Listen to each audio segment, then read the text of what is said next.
आज कारगिल विजय दिवस. भारताने पाकिस्तानावर मिळवलेल्या विजयाचे आणि आपल्या सैनिकांच्या शौर्याचे प्रतीक. स्वातंत्र्यानंतर भारत आणि पाकिस्तानमध्ये 3 युद्धे झाली.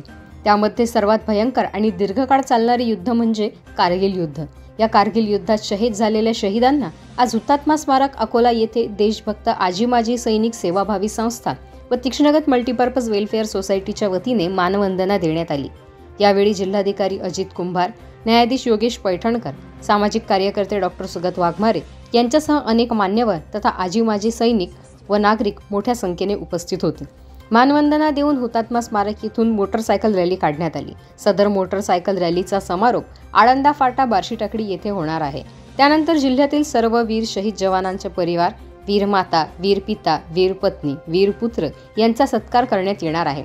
त्यानंतर देशभक्ती गीत गायनाचा कार्यक्रम आयोजित करण्यात आलेला आहे.